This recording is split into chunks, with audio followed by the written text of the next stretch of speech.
A'udzu billahi minasyaitonir rajim. Bismillahirrahmanirrahim. Alhamdulillahi rabbil alamin. Wassalatu wassalamu ala asyrafil anbiya'i wal mursalin wa ala alihi wa ashabihi ajma'in. Allahumma salli ala sayyidina Muhammad wa ala ali Muhammad. Rabbi syrah li sadri wa yassir li amri wahlul 'uqdatan min lisani yafqahu qawli. Subhanaka la ilma lana illa ma 'allamtana innaka antal alimul hakim. Wala haula wala quwwata illa billahil aliyyil azim. Radina billahi rabba wa bil islami dina wa bi Muhammadin nabiyyan wa rasulah. Yang saya kasihi tuan-tuan imam, tuan-tuan Bilal, tuan-tuan guru, ustaz-ustaz, sahabat-sahabat, para jemaah yang dirahmati Allah sekalian. Alhamdulillah, syukur pada Allah Subhanahu wa taala kerana pada hari ini kita masih lagi diizinkan oleh Allah untuk meneruskan kehidupan kita di atas muka bumi Allah Subhanahu wa taala. Dan alhamdulillah pada malam ini kita diizinkan oleh Allah untuk hadir ke rumah Allah bagi sama-sama solat fardu maghrib secara berjemaah. Dan insya-Allah tuan-tuan, kita cuba isi ruang yang ada ini dengan perbincangan berkaitan dengan kitab Mukasyafatul Qulub. Malam ni kita masuk ke bab yang ke-12, bab ke-12 iaitu iblis dan siksaannya.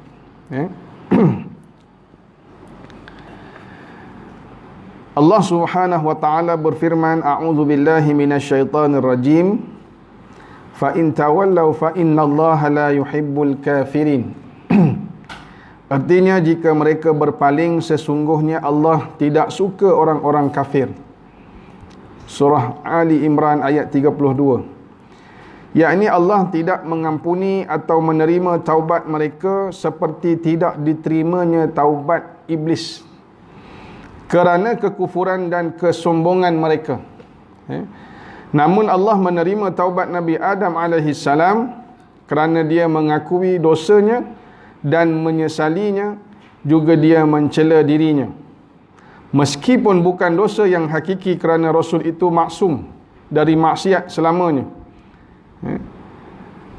Oleh kerana dia dan Hawa, iaitu Adam dan Hawa, berkata, kami telah menganiaya diri kami. Jika engkau tidak mengampuni kami dan tidak mengasihi kami, tentulah kami termasuk orang-orang yang rugi. Rabbana zalamna anfusana wa illam taghfir lana wa tarhamna lanakunanna minal khasirin. Itu surah Al-A'raf ayat 23. Adam menyesal segera bertaubat dan tidak putus asa dari rahmat Allah, seperti Allah berfirman, dan mereka tidak putus asa dari rahmat Allah Subhanahu wa ta'ala. Dalam bab ni tuan-tuan, pertamanya diceritakan tentang iblis. Fokus utamanya adalah kewujudan iblis. Iblis ini, dia wujud, dia ni daripada kalangan jin. Iblis ni daripada kalangan jin yang diciptakan oleh Allah Subhanahu wa ta'ala. Keturunan dia jin. Keturunan jin. Bahkan disebut muka bumi Allah Subhanahu wa ta'ala ini, sebelum diciptakan manusia, diangkat menjadi khalifah di atas muka bumi Allah Subhanahu wa taala ini, penghuni awalnya adalah jin, tetapi akhirnya mereka ini dibinasakan, kerana mereka telah melakukan perkara-perkara yang bertentangan dengan perintah Allah Subhanahu wa taala. Maka mereka ini telah dibinasakan. Akhirnya Allah jadikan makhluk yang namanya manusia. Wa idh qala rabbuka lil malaikati isjudu li inni ja'ilun fil ardi khalifah. Inni ja'ilun fil ardi khalifah. Aku nak jadikan di atas muka bumi Allah ini khalifah. Bagi tahu kepada malaikat nak jadikan manusia ini sebagai khalifah, yang akhirnya tidak dipersetujui oleh iblis. Iblis ni asal namanya Azazil, Azazil, merupakan makhluk yang dekat dengan Allah Subhanahu wa taala. Bahkan pernah disebut Azazil ini pernah mengetuai para malaikat dalam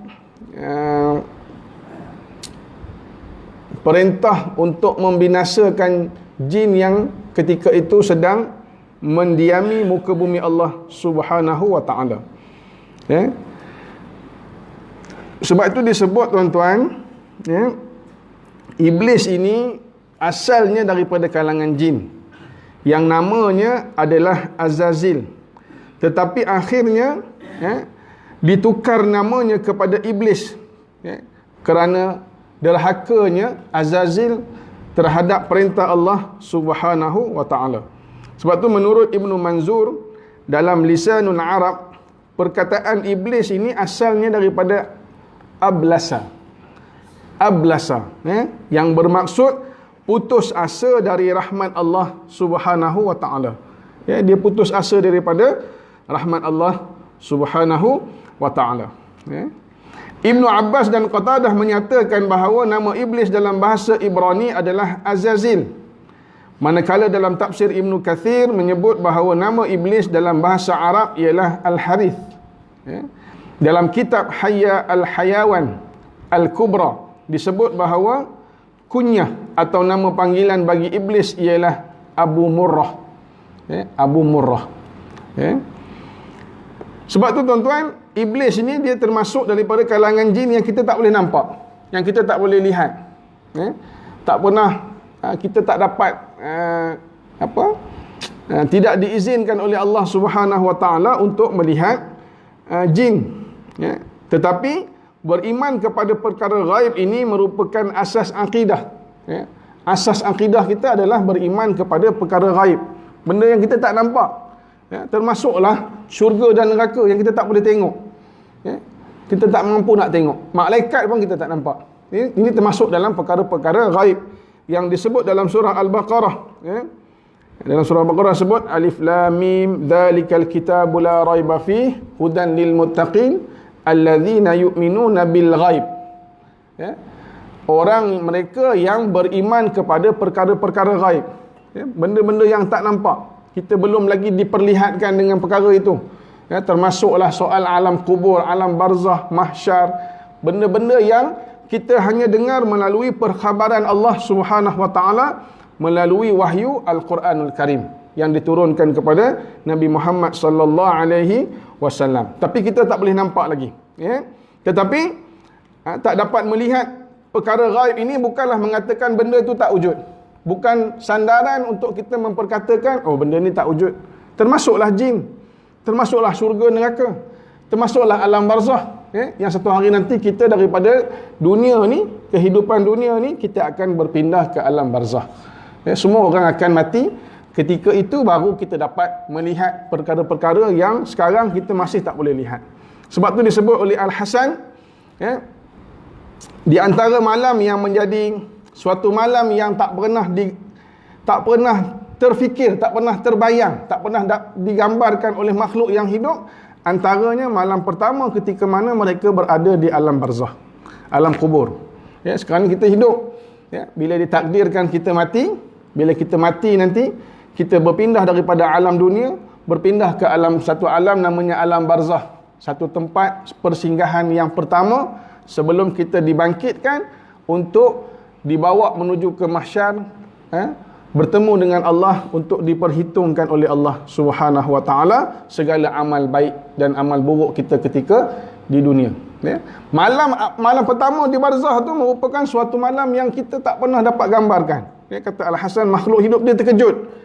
Kalau kita hari ini ditakdirkan kita malam ni kita meninggal, malam-malam ni ditakdirkan oleh Allah Subhanahu wa taala kita meninggal, esok orang uruskan jenazah kita, mandi, kapan, sembahyang, kebumikan tengah hari esok lepas Zuhur, lepas selesai solat bawa ke tanah perkuburan, kebumikan, semua orang akan balik tinggalkan kita. Tak ada orang yang akan tunggu kita. Siapa pun takkan tunggu kita. Kan? Tinggalkan kita. Malam esok merupakan malam pertama kita bersama dengan penghuni-penghuni barzah, penghuni kubur. Malam itulah, kata Al-Hasan, suatu malam yang kita tak pernah dapat gambarkan. Sebab barzah itu termasuk dalam perkara-perkara gaib yang kita tak nampak sekarang ni. Kalaulah perkara gaib itu, barzah ini ditunjukkan ataupun diperlihatkan kepada kita, nescaya manusia tak boleh buat apa dah. Tak mampu nak bekerja dan sebagainya. Pastinya kita berusaha untuk memastikan kita selamat di sana. Sebab di sana nanti tak ada apa-apa yang boleh membantu kita melainkan amal kita. Sekarang ni kita ada duit, kita gunakan duit, kita gunakan harta kita untuk meneruskan kehidupan. Tetapi di alam barzah nanti, duit, harta benda sudah tidak dapat membantu kita lagi dah. Yang boleh bantu hanyalah amal ibadah kita. Sebab tu disebut oleh Luqman Al-Hakim. Luqman Al-Hakim ni orang yang bijak, orang cerdik. Bahkan dalam Quran pun ada satu surah Luqman. Disebut kita ni, bahagian kita ni, 1/3 untuk Allah Subhanahu wa taala, 1/3 untuk diri sendiri, dan 1/3 untuk habuan ulat yang sedang tunggu kita. Bila roh ditarik daripada jasad, dikeluarkan daripada jasad, berpisah roh daripada jasad, jasad yang tinggal itu sudah tidak ada nilai lagi dah. Tak ada orang nak jasad tu. Walaupun hebat mana pun waktu dia hidup, bila roh dah berpisah daripada jasad, jasad itu sudah tidak ada nilai. Siapa pun tak nak lagi dah. Jadi 1/3 itu roh itu untuk Allah Subhanahu wa taala. Kita nak bawa roh itu akan bertemu dengan Allah, akan diperhitungkan di hadapan Allah. Yang 1/3 lagi amal perbuatan kita yang kita nak bawa, kita nak jadikan bekalan kita, untuk diri kita, amal kebaikan kita, 1/3 tu. Jadi kita kena usaha sebanyak mungkin untuk pastikan kita cukup bekalan bila kita berpindah daripada alam dunia kepada alam roh. Cukup bekalan. Macam kita nak pindah lah satu tempat ke satu tempat, kita akan kaji dulu, kan? Kita kaji dulu tempat baru tu macam mana keadaannya, apa yang diperlukan, kan? Kalau kita nak berjalan, contohnya kita nak musafir, kita nak bergerak ke tempat yang kita tak pernah sampai, mesti kita buat kajian, kan? Kita buat kajian di tempat itu nanti makannya macam mana, kan? Apa yang perlu bawa, cuacanya macam mana, sejuk ke, panas ke, nak bawa apa, pakaian tebal ke, pakaian nipis ke, nak bawa ubat-ubat apa ke, semuanya kita dah buat kajian dah. Kita dah study dulu dah. Sama juga macam kita nak berpindah daripada alam dunia nak pindah kepada alam barzah. Kita dah dapat dah perkhabaran melalui wahyu Allah Subhanahu wa taala. Apa yang perlu kita sediakan, bekalan apa yang perlu kita bawa. Bagaimana kita nak berdepan di sana nanti. Maknanya kita perlu persiapkan diri kita supaya kita tak menjadi orang yang menyesal ketika mana Allah jemput kita nanti. Jadi jin ini termasuk dalam perkara-perkara gaib yang tidak boleh dilihat. Walaupun tidak boleh dilihat, tetapi bukanlah merupakan sandaran ataupun dalil untuk kita mengatakan jin itu tidak wujud. Asalnya Azazil ini satu makhluk yang mulia di sisi Allah Subhanahu wa taala. Dia diberi beberapa kelebihan oleh Allah Subhanahu wa taala dan dirinya dekat dengan Allah Subhanahu wa taala.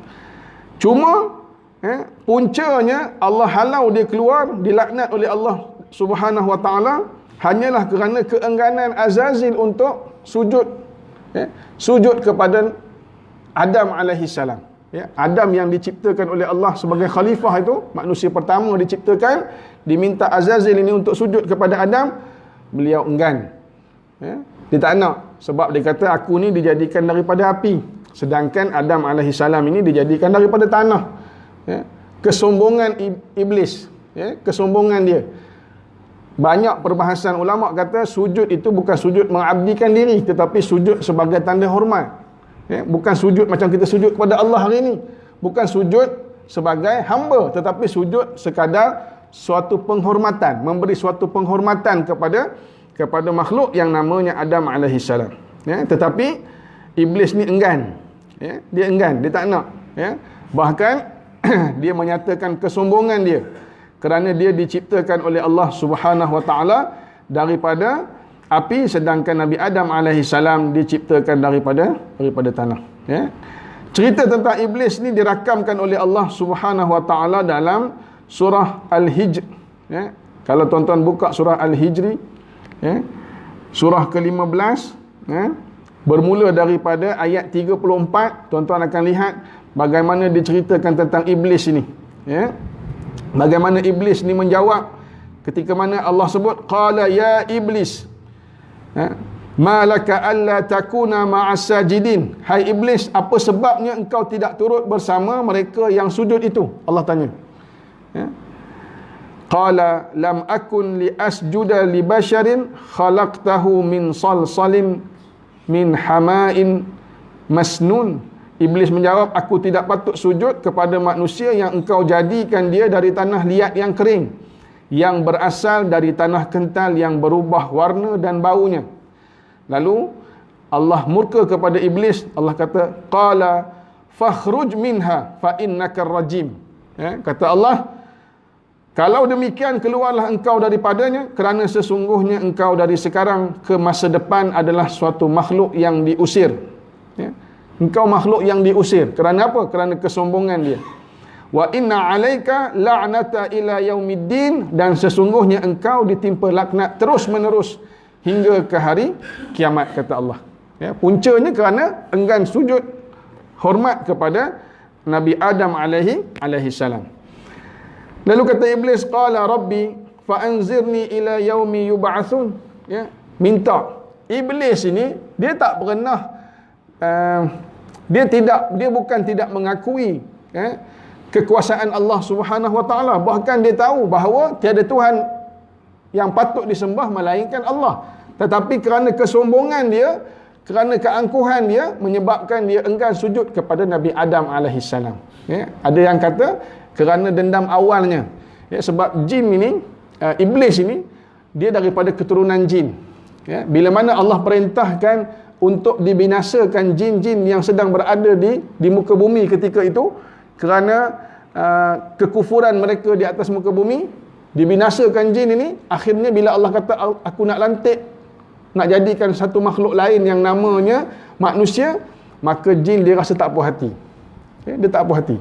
Ya, kenapa keturunan dia, jin dia, dibinasakan tetapi digantikan dengan satu makhluk yang namanya manusia, sedangkan keturunan jin kata dicipta daripada api, lebih mulia, ya, pada tanggapan dia. Ya. Lalu iblis mohon kepada Allah, qala rabbi fa anzirni ila yaumi yub'atsun. Wahai Tuhanku, jika demikian berilah tempoh kepadaku hingga ke hari mereka dibangkitkan, iaitu hari kiamat. Hari kiamat. Ya. Hari ini, ya, mungkin ada di kalangan sahabat kita, saudara kita, ya, mungkin ada mak ayah kita, jiran-jiran kita yang telah awal lagi kembali ke rahmatullah. Ketika ini mereka sedang berada di alam barzakh. Ya, satu tempat singgah sementara nak tunggu hari kiamat. Mereka akan duduk di situ di alam barzakh sehinggalah terjadinya hari kiamat. Malam kedua yang disebut oleh Al-Hasan, yang makhluk tak pernah tergambarkan terjadinya peristiwa itu, adalah malam pertama selepas berlakunya hari kiamat. Ya, bila berlaku hari kiamat, ditiup angin sangkakala oleh Israfil, tiupnya habis hancur semua muka bumi ini dilipatkan. Malam pertama itu suatu malam yang makhluk hidup tak pernah terbayang suasana begitu. Ya, tak pernah terbayang, tak pernah tergambarkan. Walaupun pernah dengar melalui perkhabaran daripada wahyu Allah, daripada Al-Quran dan sebagainya, tetapi kita tak pernah dapat gambarkan. Jadi terkejut. Ya. Bila berlaku hari kiamat, ya, bahkan dia kata, ya, kita akan menunggu hampir selama 40 tahun sebelum ditiupkan pula sangkakala yang kedua, barulah dibangkitkan semua makhluk dan bergerak ke mahsyar untuk diperhitungkan di hadapan Allah Subhanahu wa taala. Ya. Ini yaumi waqti ma'lum, hingga ke hari masa yang termaklum. Ya. Iblis ni tahu dah akan berlakunya hari kiamat. Pada hari kiamat nanti semua orang akan mati. Semua makhluk akan mati. Ya, tak ada yang hidup. Ya. Bila ditiup sangkakala tu semua mati melainkan 4. Ya. Israfil, Jibril, Israel, ada seorang lagi malaikat yang hidup. Kemudian diperintahkan oleh Allah Subhanahu wa taala, oleh Allah, Israel ini cabut nyawa Jibril, cabut nyawa Israfil, cabut nyawa Mikail tak silap. Ya, kemudian tinggallah Israel seorang dan dimatikan oleh Allah, maka habis semua, tak ada. Kemudian baru Allah hidupkan balik, kemudian barulah dia tiupkan sangkakala kedua, baru dibangkitkan semua makhluk untuk dihimpunkan di mahsyar. Ya. Jadi iblis yang dilaknat ini, ya, merupakan suatu makhluk yang telah dilaknat oleh Allah Subhanahu wa taala, dan dia mohon kepada Allah untuk tangguhkan kematian dia. Tangguh, diberi penangguhan. Ya. Tujuannya apa? Untuk menyesatkan anak cucu Adam alaihi salam. Ya. Kata iblis, ya, qala rabbi bima aghwaytani la uzayyinanna lahum fil ardi wala ughwiyannahum ajma'in. Wahai Tuhanku, kerana engkau telah menjadikan daku sesat, maka demi sesungguhnya aku akan memperelokkan segala jenis maksiat kepada Adam dan zuriatnya di dunia ini, dan aku akan menyesatkan mereka semuanya. Ya. Jadi itu antara janji, ya, antara keazaman iblis, ya, nak menyesatkan anak cucu Adam alaihissalam. Dan disebut serangan pertama iblis ke atas manusia seawal manusia dilahirkan. Ya. Bila anak kita lahir, cucu kita lahir, serangan awalnya seawal itu, keluar je daripada perut ibu, telah diserang oleh iblis. Ya. Dan antara serangan-serangan iblis yang lain, ketika mana kita hidup di atas muka bumi Allah Subhanahu wa taala ini, disebut antaranya adalah kejahilan. Ya, kata iblis, kejahilan ini merupakan pintu masuk utama untuk dia melancarkan serangan kepada makhluk yang namanya manusia. Ya, sebab tu kita ni diwajibkan cari ilmu. Ya, disuruh cari ilmu. Sebab kejahilan ini, ya, dengan kejahilan ini mudah untuk iblis memperdayakan kita. Ya, orang yang tak ada ilmu mudah diperdayakan oleh iblis. Walaupun dia bertindak dengan sikap ataupun akhlak yang baik, tetapi akhirnya kerana kejahilan dia pasti akan terjerumus ke dalam tipu daya iblis. Sebab iblis ni dia dah hidup lama dah, daripada sebelum Adam alaihissalam lagi. Dia dah tahu dah seelok-belok macam mana nak memperdayakan manusia. Ya. Orang yang jahil, ya, kalau contohlah orang yang jahil, katakanlah, ya, dia buat sesuatu kebaikan, tetapi akhirnya nanti, ya, dibisikkan oleh iblis untuk dia rasa dirinya hebat. Ini orang jahil lah. Ya. Dia tak sedar bahawa kesombongan itu, keangkuhan itu merupakan suatu perkara yang boleh membinasakan diri dia. Ya. Kerana kejahilan dia merasakan bahawa apa yang dia buat itu kerana kehebatan dia, bukan kerana izin Allah Subhanahu wa taala. Ya. Bila dia jahil, dia buat sesuatu, dia dapat kejayaan, ya, dia dapat kebaikan, dia merasakan bahawa kejayaan dan kebaikan tu datang daripada diri dia, bukan daripada izin Allah. Akhirnya dia akan terpedaya oleh bisikan iblis. Yang kedua, ya, dia akan serang manusia dengan memandang remeh kepada dosa-dosa. Ya. Bila mana kita buat dosa, kita pandang remeh. Ya. Kita rasakan bahawa dosa ni perkara kecil. Ya. Dosa-dosa ni perkara kecil. Ya. Tak jadi masalah. Ya. Jadi bila kita pandang remeh kepada dosa, sebenarnya itu merupakan suatu bisikan daripada iblis ataupun syaitan. Ya. Bila buat sesuatu kesalahan, kita tak ada rasa apa-apa dah. Ya. Yang ketiga, cinta kepada dunia. Hubbud dunia. Ya. Wa khafal maut, takut kepada kematian. Ya. Cinta dunia dan takut kepada kematian. Yang keempat, keluh kesah. Sentiasa keluh kesah. Ya. Tak pernah rasa cukup, tak pernah rasa bersyukur dengan apa yang telah dikurniakan oleh Allah Subhanahu wa ta'ala. Sebab tu tuan-tuan, di antara cara kita nak mengekang serangan iblis, ya, nak mengekang serangan iblis kepada kita, ya, di antaranya kita ni disuruh memperbanyakkan untuk ingat kepada kematian. Ingat mati. Sebab tu kata Nabi, orang yang cerdik adalah orang yang sentiasa ingat kepada kematian. Kerana kematian ini merupakan suatu perkara yang paling hampir dengan kita. Ya. Kematian ini merupakan perkara yang paling hampir dengan kita. Ya. Kullu nafsin dha'iqatul maut. Setiap daripada nyawa itu pasti akan mati. Ya. Sakit bukan sebab kepada kematian, bukan asbab kepada kematian. Ya. Bahkan disebut asbab kepada kematian ini cuma satu, iaitu hidup. Ya. Maksudnya orang yang hidup, dia hampir kepada mati. Sebab mati ini pasangannya hidup, dan hidup itu pasangannya mati. Ya. Maknanya kalau kadang-kadang kita tengok, aku ni sihat lagi, kan? Sihat lagi, lambat lagi mati. Ya. Ada kata muda lagi. Ya. Tua tu bukan asbab kepada kematian. Ya. Aku muda lagi, ya. Jauh lagi, panjang lagi umur. Ya. Sedangkan kematian itu asbabnya hanyalah kehidupan. Maknanya orang yang hidup, dia hampir dengan kematian. Tak kisahlah kalau dia sakit ke, dia sihat ke, dia muda ke, dia tua ke, ya, tetapi kita dekat dengan kematian. Sebab itu kita selalu kena ingat kepada kematian, selalu ingat kepada mati. Ya, biasakan diri untuk mengingati mati. Ya. Sebab orang yang ingat kepada kematian ini, orang yang banyak ingat kepada mati, dia akan dikurniakan oleh Allah Subhanahu wa ta'ala dengan 3 perkara. Ya, dengan 3 perkara. Yang pertama, orang yang banyak ingat kepada kematian, dia akan dapat satu keistimewaan bila dia bersalah ataupun melakukan kesalahan ataupun dosa, dia akan segera bertaubat kepada Allah Subhanahu wa ta'ala. Ya, sebab apa? Sebab dia ingat kepada mati. Kan? Dia ingat kepada mati. Kalau aku buat salah, dia segera bertaubat, segera memohon keampunan Allah, segera beristighfar kepada Allah. Sebab dia faham bahawa ajal ini, ya, adalah suatu perkara yang hampir, yang menjadi rahsia Allah. Kita tak tahu bila-bila masa saja kita boleh dijemput oleh Allah Subhanahu wa ta'ala.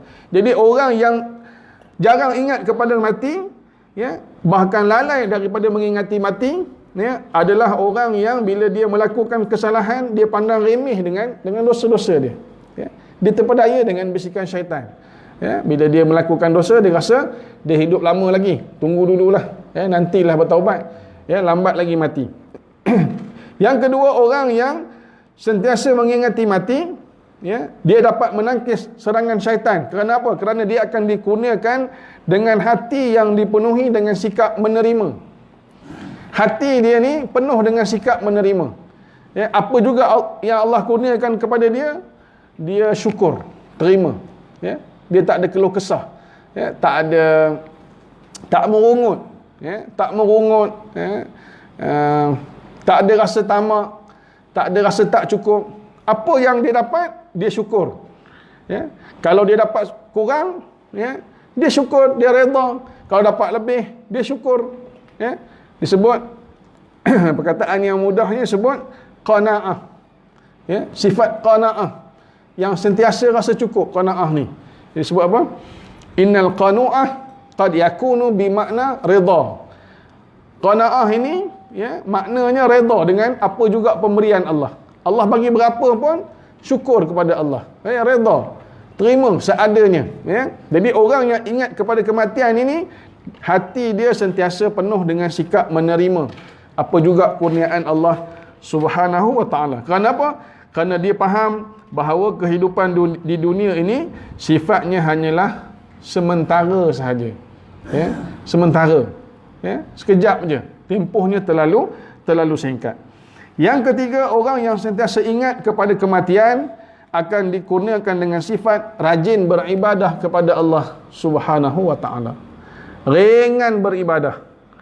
Ya? Ringan nak buat baik, mudah nak buat baik. Mudah nak buat perkara-perkara yang baik. Ya? Baik daripada solatnya ringan. Ya? Mudah nak bangun tahajud. Ya? Ringan nak sembahyang sunat. Ya? Ringan nak bersedekah. Ya? Sebab apa? Sebab orang yang ingat kepada kematian, dia faham bahawa ya, bila dia berpindah ke barzah, ya, bekalan yang dia akan bawa adalah amal kebaikan dia. Ya, amalan dia ketika mana dia di dunia. Jadi dia rajin beribadah kepada Allah Subhanahu wa taala untuk mempersiapkan dirinya berhadapan dengan hari perhitungan di hadapan Allah Subhanahu wa taala. Ya. Sebab itu kematian ini adalah suatu perkara yang boleh dikatakan perkara yang menakutkan, bahkan menyedihkan.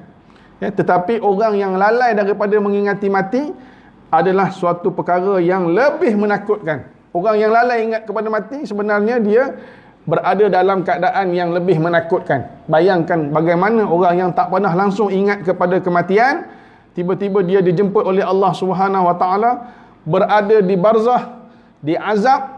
Ketika itu keadaan lebih menakutkan dan lebih menyedihkan. Ya? Sebab itu kita kena sentiasa melatih diri kita untuk mengingati kematian.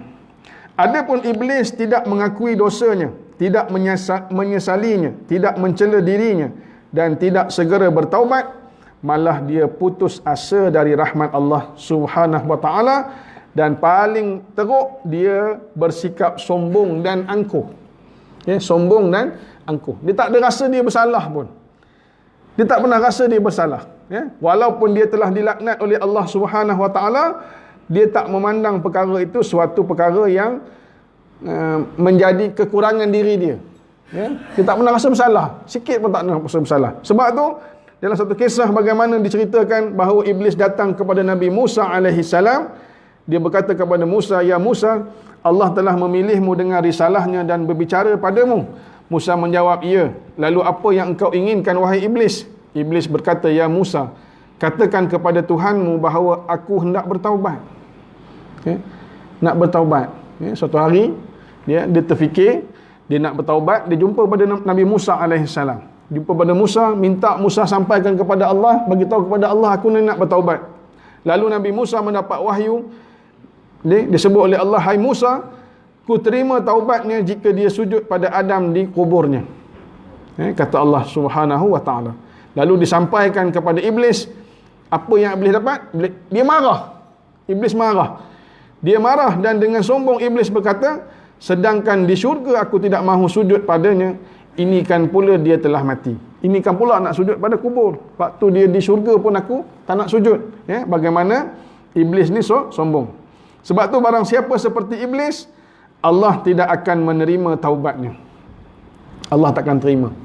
Sebab kita ni diciptakan oleh Allah Subhanahu wa taala, antara matlamatnya adalah untuk mengabdikan diri kepada Allah. Mengabdikan diri ni maknanya seluruh kehidupan kita ni hanyalah matlamatnya Allah Subhanahu wa taala. Kalimah yang kita ucapkan, la ilaha illallah tu, tiada Tuhan melainkan Allah. Maknanya segala kehidupan kita ni mesti berorientasikan matlamatnya adalah untuk mendapat keredaan Allah Subhanahu wa taala. Tak ada lain selain daripada itu. Kita buat kerja bukan sebab nak dapat sanjungan orang, bukan nak dapat pujian, bukan nak dapat pangkat, bukan nak dapat kedudukan, bukan nak dapat kesenangan, tetapi hanya nak dapat keredaan dan keberkatan daripada rahmat Allah Subhanahu wa taala. Ya. Dan siapa seperti Adam alaihi salam, Allah terima taubatnya. Ya, orang yang bila dia melakukan kesalahan, dia mengaku kesilapan dia dan segera bertaubat memohon keampunan Allah Subhanahu wa taala. Kita tak pernah lari, tak pernah orang kata sunyi daripada kesilapan. Sebab kita ni manusia, sifat kita lemah. Ya. Jadi kuncinya bila kita melakukan kesilapan, ya, bila kita melakukan sesuatu dosa, kita mesti segera bertaubat kepada Allah. Istighfar, mohon keampunan Allah Subhanahu wa taala. Dosa dari syahwat masih boleh diampunkan. Tetapi dosa dari kesombongan tidak akan diampunkan. Ya. Maksiat Adam adalah dari syahwat, sedangkan maksiat iblis datang dari kesombongan. Sebab tu kita banyak kali sebut, bila mana kita sombong, memandang remeh kepada orang lain, ya, di saat itulah bermulanya kebinasaan kita. Ya. Situlah bermulanya binasa diri kita. Bila kita anggap diri kita lebih baik dan lebih mulia daripada orang lain. Ya. Diceritakan bahawa amat pedih siksa bagi iblis di neraka. Maka dikatakan kepadanya, bagaimana siksa Allah padamu?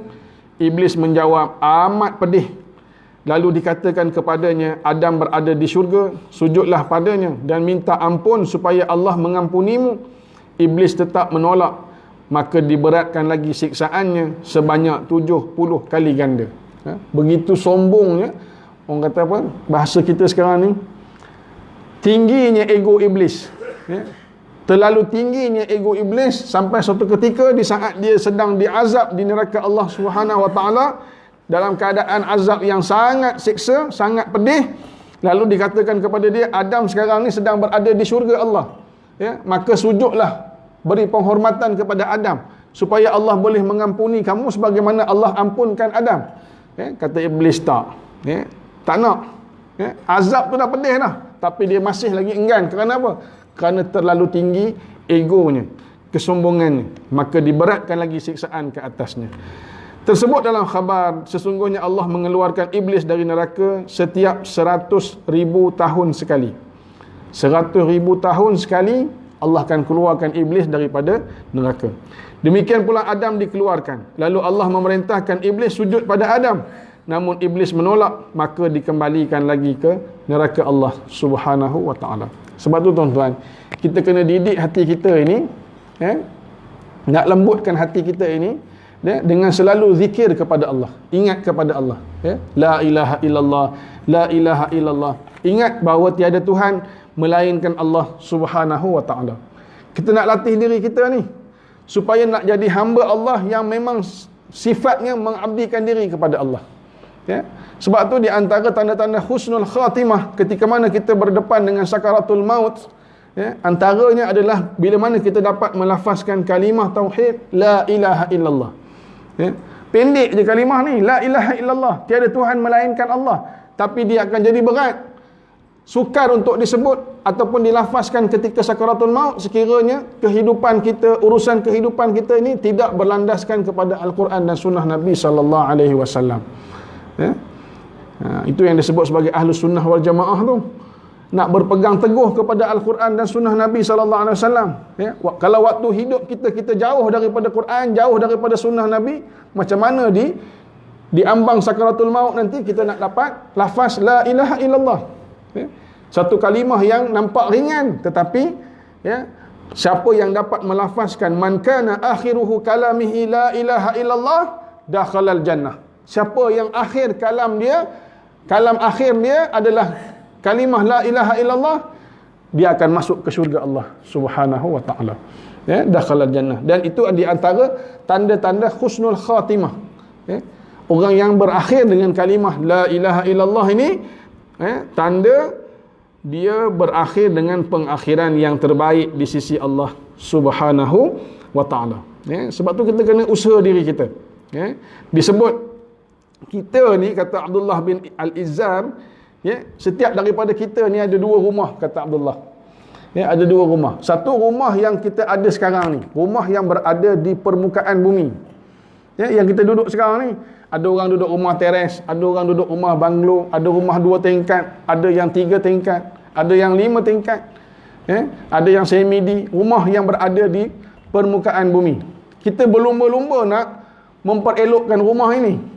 Kan? Kita renovate, tambah tu, tambah ini, kita hias, dekorasi, tambah cantik dalam dia, ya, buat taman dan sebagainya.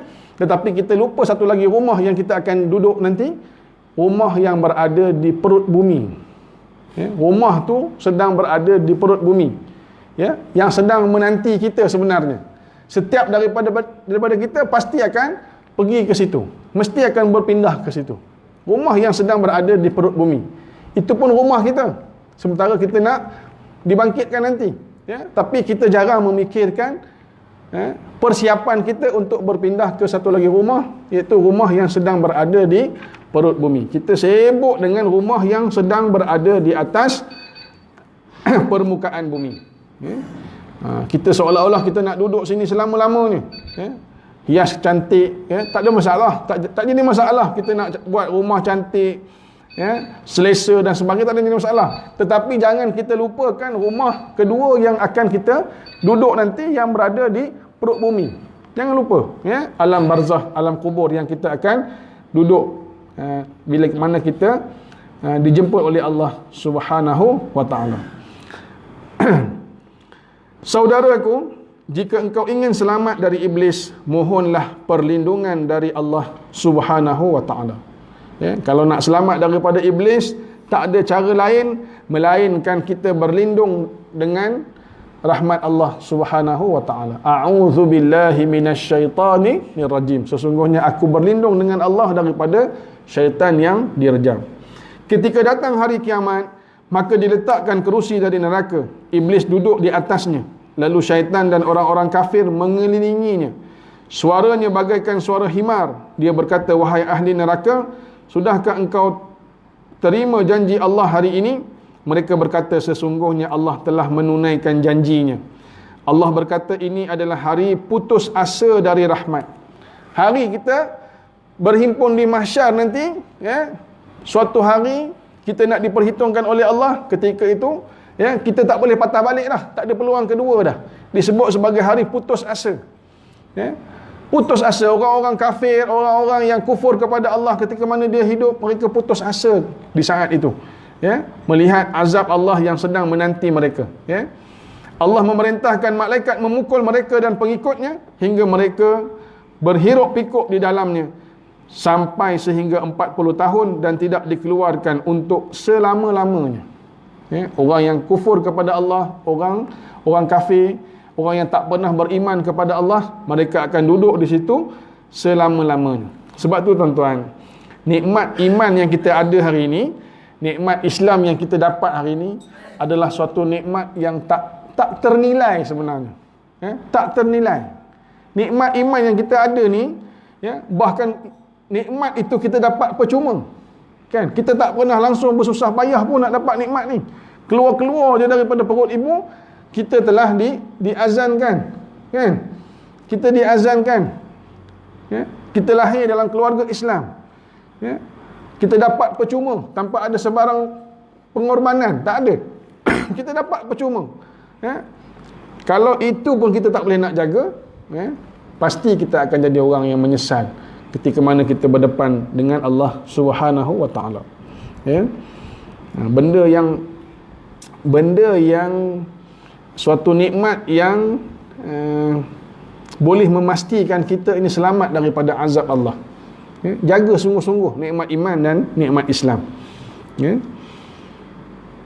Diceritakan pula bahawa pada hari kiamat iblis diperintahkan duduk di atas kerusi dari api. Di lehernya berkalung laknat dan Allah memerintahkan Zabaniyah untuk menyeritnya dari kerusi dan dibuang ke neraka. Namun mereka tidak mampu. Lalu Allah perintahkan Jibril bersama 80 malaikat untuk melaksanakannya. Kemudian diperintahkan pula Israfil dan Israel, masing-masing membawa 80 malaikat, namun mereka tidak boleh. Kemudian Allah berkata kepada mereka, kalaupun berkumpul malaikat yang telah kujadikan berlipat kali ganda, mereka tidak akan mampu memindahkannya, dan kalung laknat pada lehernya ke dalam neraka. Bayangkan betapa beratnya. Dirawikan bahawa Nabi Iblis di atas langit dunia ialah abid, di langit kedua zahid, di langit ketiga arif, di langit keempat wali, di langit kelima at-taqi, di langit keenam al-khazin, dan di langit ketujuh azazil, dan di lauhul mahfuz iblis. Dia lupa akibat urusannya. Maka Allah Subhanahu wa taala memerintahkannya sujud kepada Adam.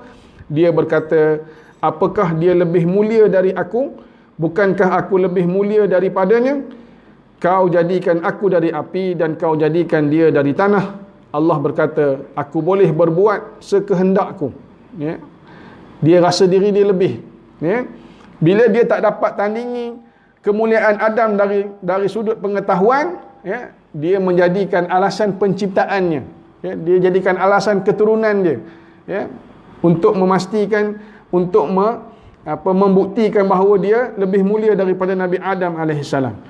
Dia mengira dirinya mulia. Dia berpaling dari Adam dengan bongkak, di mana malaikat telah sujud kepada Adam. Ketika mereka bangun dan melihat iblis tidak sujud, mereka sujud kali kedua untuk bersyukur. Namun iblis tetap berpaling tanpa menyesal. Ya, malaikat sujud. Bila bangun, tengok iblis belum sujud lagi. Tak sujud. Sujud sekali lagi.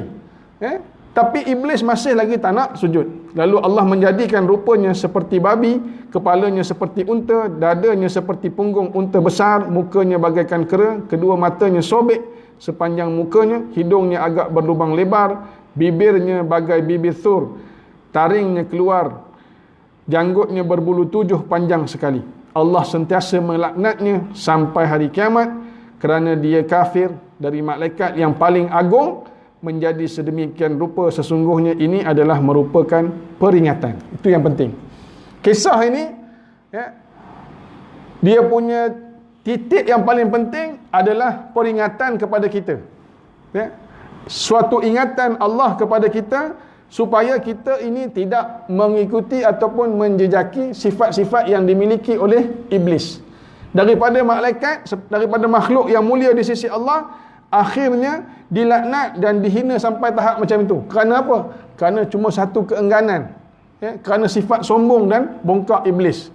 Tak nak ikut perintah Allah Subhanahu wa ta'ala. Sedangkan kita ni, kalau ikutkan, terlalu banyak perkara yang kita tak dapat buat, ikut apa yang Allah perintahkan. Ya, terlalu banyak ketaatan yang kita lepaskan. Ya, iblis cuma buat satu saja. Ya, kesilapan dia cuma bongkak. Ya, tapi dilaknat sampai macam itu. Supaya menjadi peringatan kepada kita bahawa kita ini merupakan makhluk yang lemah dan sentiasa memerlukan Allah Subhanahu wa ta'ala. Ya, jangan sekali-kali kita rasa kita ni boleh buat sesuatu tanpa izin Allah. Semuanya kita memerlukan Allah Subhanahu wa ta'ala. Tanpa izin Allah, kita tak boleh buat apa-apa. Ya, tak ada apa-apa daya kita ni, melainkan semuanya dengan izin Allah Subhanahu wa ta'ala. Ya. Ketika Allah Subhanahu wa ta'ala menjadikan iblis sedemikian rupa, maka Jibril dan Mikail menangis. Allah Subhanahu wa ta'ala berkata kepadanya, "Mengapa kamu menangis?" Keduanya berkata, "Ya Tuhan kami tidak berkuasa di atas kekuasaanmu." Allah Subhanahu wa ta'ala berkata, "Ya, demikian pula kalian tidak berkuasa atas kekuasaanku." Ya, bila melihat bagaimana iblis dilaknat, Jibril dan Mikail menangis. Ya, kita sebut sebelum ini, malaikat ni suatu makhluk yang tak pernah derhaka kepada Allah. Ya, sifat dia la ya'sunallah ma amarahum wa yaf'aluna ma yu'marun. Ya, bila melihat keadaan ini, mereka menangis. Ya, sehingga mereka kata, memang kami ni sebenarnya tak berkuasa langsung. Tak berkuasa, melainkan dengan kuasa Allah Subhanahu wa ta'ala. Itu yang kita perlu insaf. Ya, apa juga yang kita dapat hari ini, semuanya sebenarnya datang daripada Allah, bukan daripada kita. Ya, siapa pun kita hari ini, sebenarnya berlaku semua itu atas izin Allah. Ya, bukan kerana izin kita. Ya, kadang-kadang kita bangga dengan kedudukan kita, kita bangga dengan harta benda kita, kita bangga dengan ramainya anak kita, kita bangga rumah kita besar, kereta kita besar, ya, isteri cantik dan sebagainya. Sebenarnya semua itu merupakan nikmat dan kurniaan Allah dengan izin Allah kepada kita, sedangkan kita tidak ada kemampuan sedikit pun. Disebut iblis berkata, "Ya Tuhanku, keluarkan aku kerana Adam. Aku tidak berkuasa atasnya kecuali dengan penguasaanmu." Allah berkata, "Engkau kukuasakan atasnya, yakni atas anak cucunya." Maka para nabi selamat dari iblis. Iblis berkata, "Berilah aku kuasa lagi." Allah berkata, "Setiap dia beranak, kau pun beranak." Iblis memohon lagi, "Berikan aku lagi." Allah berkata, "Jeratlah mereka dengan tipu daya. Temanilah mereka dalam harta dan anak. Sesatkan mereka dalam agama dan perbuatan yang batil. Perbuatlah sekehendakmu." Itu antara yang Allah izinkan.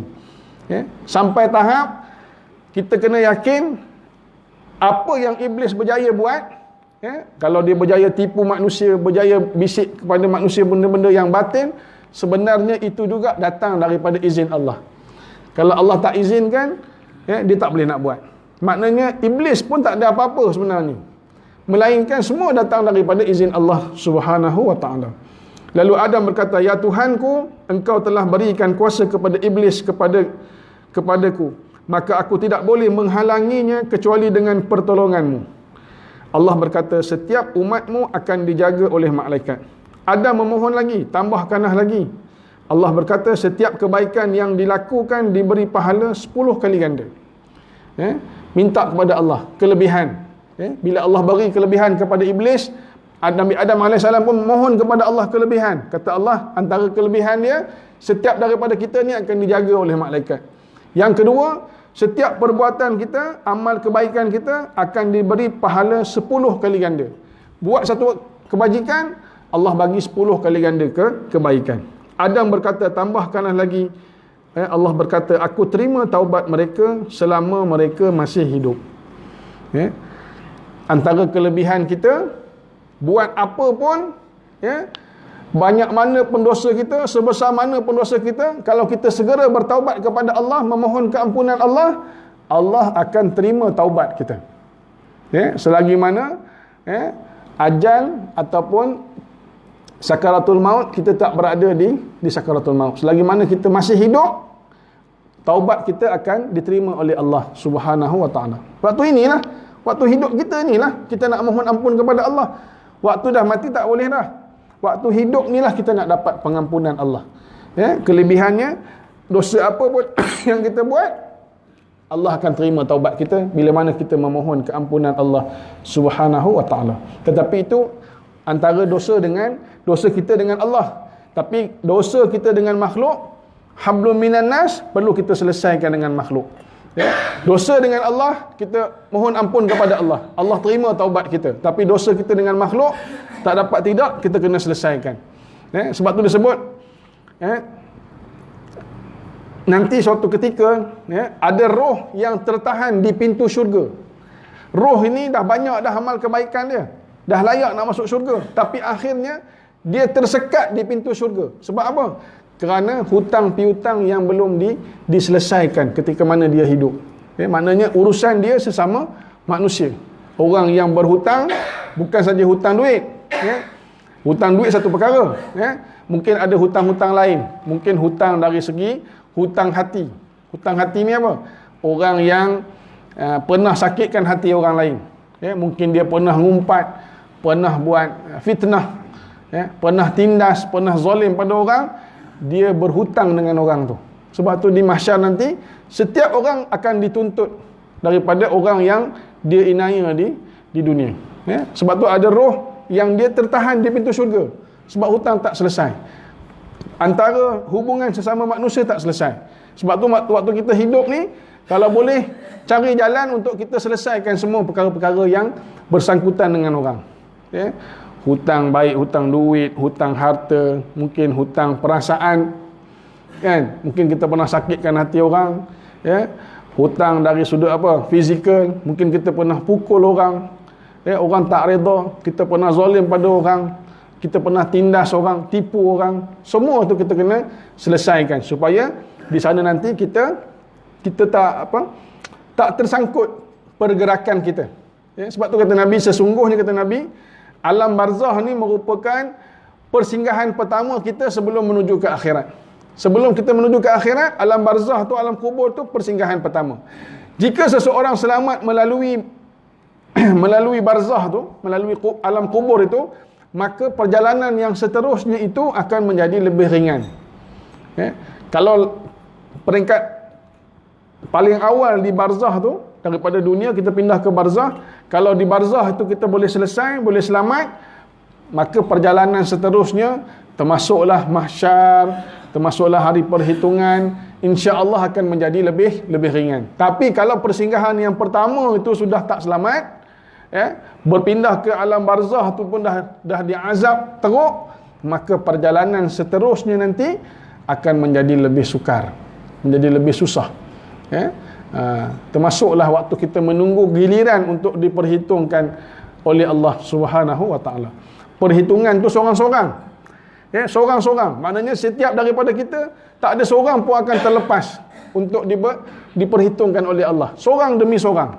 Cuma bezanya orang yang mukmin yang soleh, dia akan dapat kelebihan. Di antara kelebihannya, dia akan dapat menatap Allah Subhanahu Wa Taala.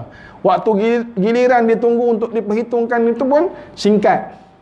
Tapi orang yang asi, orang yang maksiat kepada Allah, orang yang banyak dosa, orang yang kufur, belum lagi diperhitungkan itu, baru tunggu giliran itu pun dah azab bagi dia. Dah merupakan suatu azab, siksa, sampai tak sanggup nak tunggu. Itu belum cerita lagi tentang satu persatu keaiban kita yang akan dibongkarkan oleh Allah. Semua tu akan diperlihatkan satu demi satu, baik secara terang-terangan ataupun secara sembunyi-sembunyi. Kita ni ada dosa masing-masing. Ada dosa yang terang-terang orang nampak, ada dosa yang kita buat secara sembunyi-sembunyi, orang tak tahu. Kita buat diam-diam. Tapi di sana nanti semuanya akan dibongkarkan. Akan ditayangkan, orang semua akan tengok. Semua orang akan tengok. Sampai kita tak sanggup nak berdepan dengan keadaan dan situasi itu. Kemudian Adam berkata, tambahlah lagi, kata Allah Subhanahu Wa Taala, aku akan ampunkan mereka dan aku tidak mengira segala dosa yang dilakukannya. Bila mana Allah ampunkan, dosa tu dihapuskan. Adam pun berkata, baiklah, aku telah merasa tenang dan senang sekarang. Kemudian Iblis berkata, ya Tuhanku, engkau jadikan utusan kepada manusia dan kau berikan kitab. Kata Iblis, setiap manusia engkau lantik utusan, nabi, rasul, dan kau beri mereka kitab. Kan? Nabi Muhammad, umat Nabi Muhammad, kitabnya Al-Quran. Nabi Musa dikurniakan dengan kitab Taurat. Nabi Isa, kitab Injil. Nabi Daud alaihissalam, kitab Zabur. Kata Iblis, setiap manusia kau berikan utusan dan kau berikan kitab. Maka siapakah utusanku dan apa pula kitabku? Kata Allah, utusanmu tukang tenung dan kitabmu perangai buruk. Utusanmu adalah orang yang tukang tenung. Tukang tenung ni sebab tukang tilik lah. Tilik nasib. Tilik nasib. Esok you akan dapat macam ni, macam ni, macam ni. You akan dapat contoh macam ni, you dapat ni. Termasuklah kita berjudi tu, kan? Meneka nombor dan sebagainya tu. Dan kitabmu adalah perangai buruk. Apa juga perangai buruk? Merupakan kitab Iblis. Hadismu bohong, Quranmu syair, tukang azanmu seruling, masjidmu pasar. Rumahmu adalah ditandas, makananmu sesuatu yang tidak disertakan dengan namaku, minumanmu adalah yang memabukkan, dan perangkapmu adalah perempuan. Itu senjata-senjata yang akan digunakan Iblis untuk menyesat dan terus menyesatkan anak cucu Adam di atas muka bumi Allah Subhanahu Wa Taala. Jadi saya kira cukup sekadar ini, sedikit perkongsian kita malam ini berkenaan dengan Iblis, yang telah dilaknat oleh Allah Subhanahu Wa Taala, dan kisahnya telah diceritakan di dalam Al-Quran untuk dijadikan panduan, peringatan dan tauladan kepada kita, dalam mana kita menguruskan kehidupan kita di atas muka bumi Allah Subhanahu Wa Taala. Jadi ambillah pengajaran supaya kita dapat didik hati kita, memastikan kita sentiasa mengabdikan diri kepada Allah Subhanahu Wa Taala, dan mudah-mudahan diakhirkan pengakhiran kita dengan pengakhiran yang terbaik di sisi Allah Subhanahu Wa Taala, insya-Allah. Aqul qauli hadza wa astaghfirullah. Assalamualaikum warahmatullahi wabarakatuh. A'udzu billahi minasyaitonir rajim. Bismillahirrahmanirrahim. Alhamdulillahi rabbil alamin, wassalatu wassalamu ala asyrafil anbiya'i wal mursalin wa ala alihi wa ashabihi ajma'in. Allahumma ja'al ni'matana daima wa dawlatana qa'ima wa la tusallit alaina zalima. Allahumma arham li sahibi hadzal majlis wal hadirin wa'ti barakati lima li sahibi hadzal majlis wal hadirin, ya Allah ya Rahman ya Rahim. Allahumma ja'al jam'ana hadza jam'an marhuma wa tafarruquna min ba'dihi tafarruqan ma'suma. Allahumma ja'alna minan najihin wal faizin wa ja'alna min ibadikas salihin. Allahumma ja'alna minan najihin fil imtihani fid dunya wal akhirah. Allahumma akhtim lana bi husnil khatimah ولا تختم علينا يا الله بسوء الخاتمة. وصلى الله على سيدنا محمد وعلى آله وصحبه وبارك وسلم والحمد لله رب العالمين. تقبل الله منكم.